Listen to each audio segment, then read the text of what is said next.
A quick reaction to Real Madrid versus Man City. Michah Richards. We had two brilliant quarterfinals, 10 goals in total. 3-3 the score between Manchester City and Real Madrid in Madrid, and 2-2 the score between Arsenal and Bayern Munich in London. Let's start with the Real Madrid-Manchester City game. Great game of football, Jamie. Amazing, and that is exactly what the Champions League is about. I think Thierry mentioned in the second half, it felt like it should have been the final. You know, we probably are looking at the two best teams, I would say, in the competition. The history of Real Madrid, Manchester City, the champions at the moment, and that was just a privilege to watch, and I can't wait for the second leg, which we may be. So, for neutrals, yeah, it was absolutely mesmerizing game. But for Real Madrid fans, it was heartbreaking. Like, for us, there was only one result that would be acceptable. A win. It's not just a win. Even if we would win just by one goal, that would still be disadvantage going to Etihad. We needed at least a win, at least by 2 goals, and which didn't happen. And why it didn't happen, there are myriad of reasons, which I'll explain later. So just 2 minutes for Manchester City to take the lead. Bernardo Silva. Yeah, Bernardo Silva. I mean, with the news that Kevin De Bruyne was ill before the game, it was a big blow. And then Kyle Walker was not available. But Grealish, who I thought was very good again, gets a foul there. And when the free kick comes in, you're thinking it's a bit far away. 33 yards there. Goalkeeper's positioning. We might talk to Peter Schmeichel about that. We think he's just going to curl it in. But he goes for a cheeky one. And the keeper should do better. We know that. But the creativity from Bernardo Silva. Do better right from the start because you put 2 in your wall. Exactly. You have 2 guys on the ball. You cannot put 1 on the wall. It's impossible. 2 guys. One can bend that way and the other one. So obviously he's asking Vinicius Junior to go alongside the other side. And now you open the space. So obviously Bernardo Silva, it wasn't born yesterday. Have a look where Vinicius Junior is going to do now. He's looking, he's moving. See you later. What are you doing? You put 2. There's 2 men on the ball, 2 men on the wall. Everyone knows that. Go and pick it up in your net now. Would you expect him to shoot from there though? From that, you expect the keeper to do better there, Tito? No. No? Have a look again. Vinicius Junior moves. The goalkeeper is going even more there. It's a goal. If you hit the target, it's a goal. So reason number 1 why Real Madrid didn't win today, individual mistake. Like this goal should never be a goal in Champions League. Come on. Lunin, one of the players that I've been talking a lot, like he performed incredibly well this season. And today, he chose the worst day possible to have a bad day like this. And when the match is only like 2 minutes and you gift a gift like this, that's not acceptable for a club like Real Madrid. I'm sorry. 2 goals from Real Madrid in 2 minutes, then put Real Madrid 2-1 up. Let's take a look at those, Jamie. Yeah, I mean, the Camavinga, I mean, listen, they get a little bit of fortune. We say it's Camavinga, it's Ruben Diaz, but you see how many players Manchester City have behind the ball there. That shows how much better Real Madrid were in this game than they were in either game last season. They forced Manchester City back, and they needed that little bit of luck, because I think the way they started the game, that's a blow for anybody, even a team with the experience of sort of Carlo. So despite we started the game the poorest way possible, we responded well. Like the way we responded, I appreciate it. That's beautiful. For example, the goal Kamai scored, which is reflected, it's their own goal. However, that was needed. Oftentimes, our midfielders tend to not to shoot.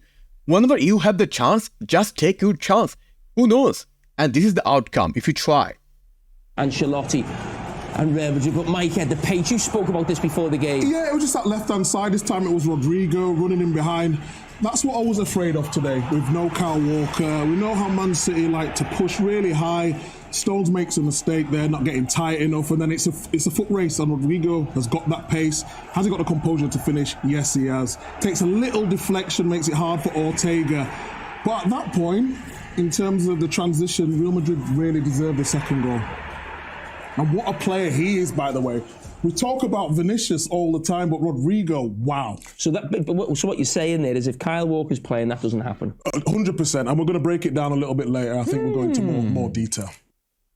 So if Kyle Walker would be there, that would not happen. If we use that kind of argument, I can say the same argument. Okay, if Courtois would be there, the first goal would never be a goal, right?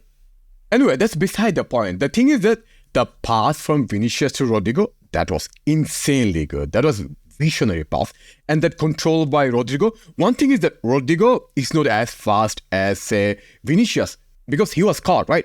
But even though he was caught, Rodrigo knows that he has to use some brain. It's not about who is winning the race. It's about putting the ball right time. He just did that. We're going to move on. Roll red, Nicky, please. We'll move on with your boy Phil Foden. Phil Foden, Phil big Foden. games. He is an absolute superstar. I mean, look at that. Not just the whole of our country in England will be talking about him, what he's going to do in the national team. I think doing that in the Bernabeu, that'll be a goal he'll remember for the rest of his life. Fitting for the game, the stadium it's in, the opposition. Stones. You know, that's one of the great goals Phil Foden's ever scored. And look what it means to Pep Guardiola. Listen, if you watch Man City, I watch a lot of matches of Man City. Every time Phil Foden scores, it's like this. Simple as that. So we know that if you give any single space like this to Foden, it will be goal. And why did we did that? I have no idea. Someone had to close that space, but no one did that. As a result, we conceded out of nowhere. Also, another important, before this goal, we were in defensive mode. When we were 2-1 up, I don't know why Carlos should be like playing the way we were playing in the first half.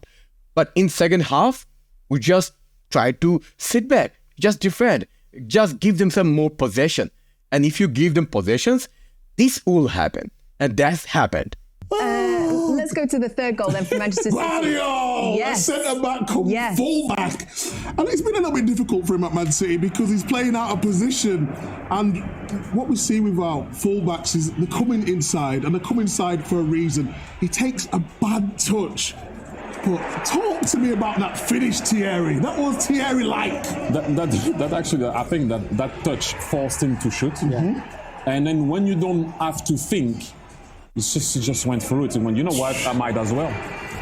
Then next thing you know, it's a goal. I mean, If he takes a good touch, he doesn't shoot, does he? I don't think he would have tried to pass and go back, but you know, at times it's the reaction and what you do with it. And he reacted well, and what a finish on his right foot, by the way, as we said. Again, for City's third goal, I have nothing to say. Like, whenever you give a player that much space in the box, they'll shoot. And if they shoot, they'll have a chance. That's what happened today. I don't know why we were sometimes leaving so much space for their players to shoot from long distance. In fact, today, all the chance City had today from long distance, they didn't have any clear-cut chance from the box, all from long distance.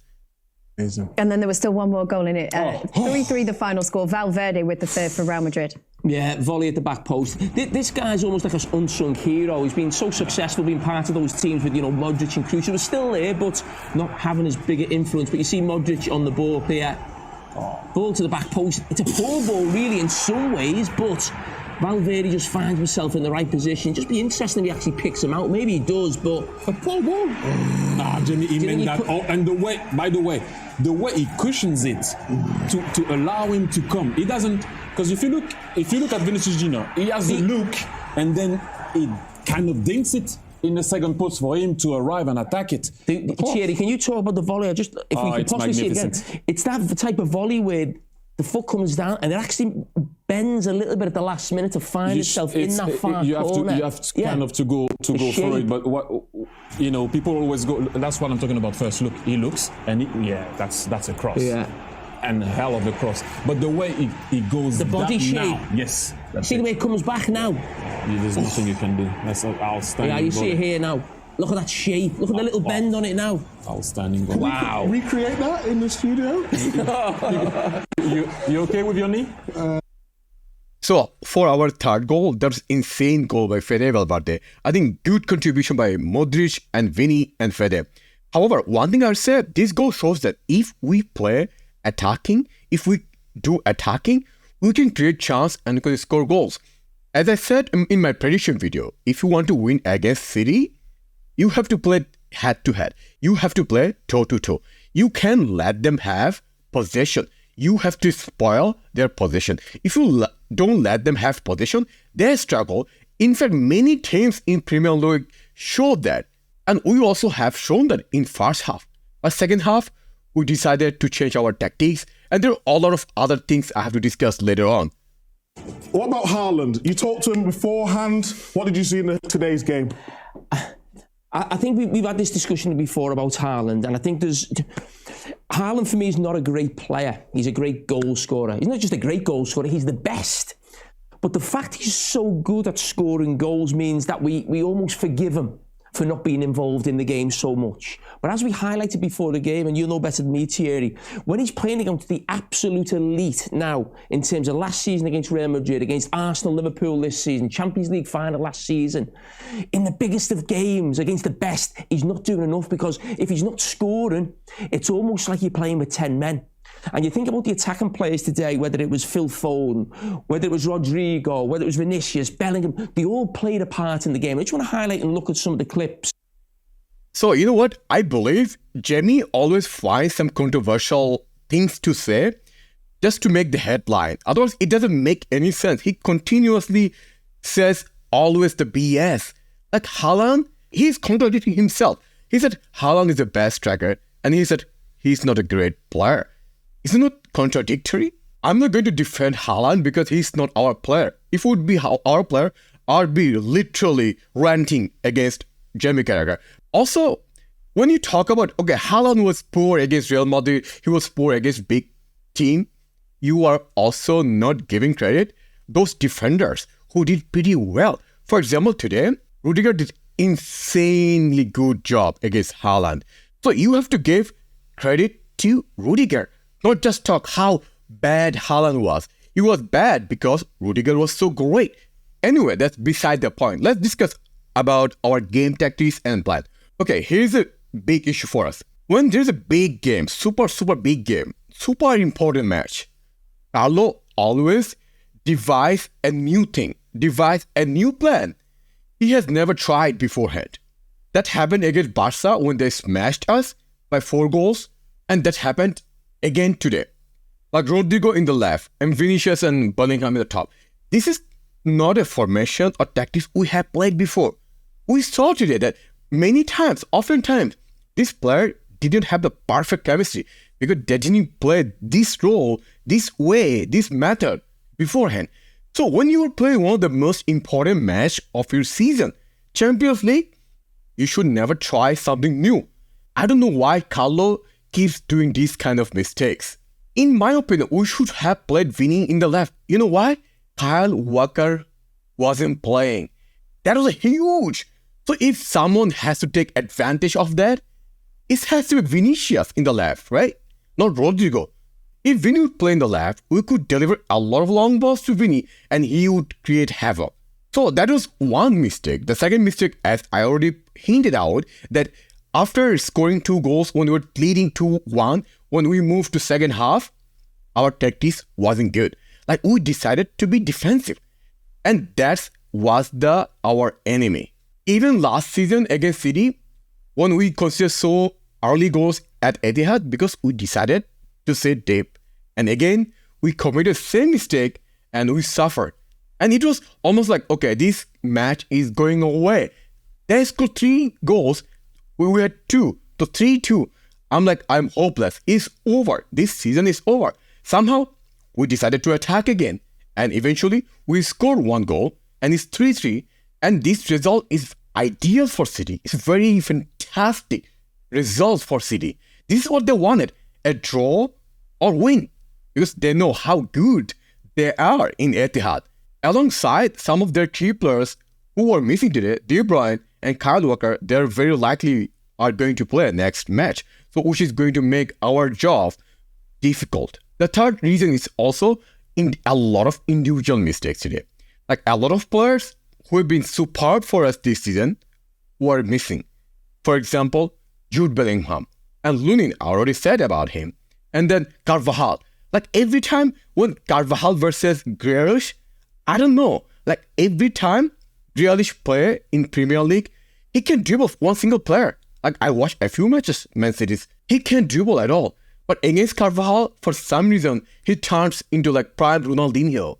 Which just shows one thing, that Carvajal's weakness in 1 versus 1 defending. Also, as you saw, Vinny had off game. But despite he had off game today, He contributed 2 key passes, 2 great assists. So that's we have to thank him. Also, why he was off today is also because of our tactics. In terms of our players who played great today, also Rudiger was superb today. And Tchouaméni was also solid. And midfield, all of them were pretty good. Like Bruce, you can talk about Fede Valverde, you can talk about Camavinga. They were pretty superb. I mean, this is the best defensive performance I have seen from Toni Kroos in this season, probably. In terms of overall performance, I did not like a few of our attackers' performance. For example, I did not appreciate Jude Bellingham's performance. I also didn't like Vini's performance. As much as you might say, okay, Rodrigo probably had a good game, in my opinion, I did not think that he had a good game aside from that goal. Anyway, let me know, what do you think about our performance? Are you still optimistic we can beat Man City at their home?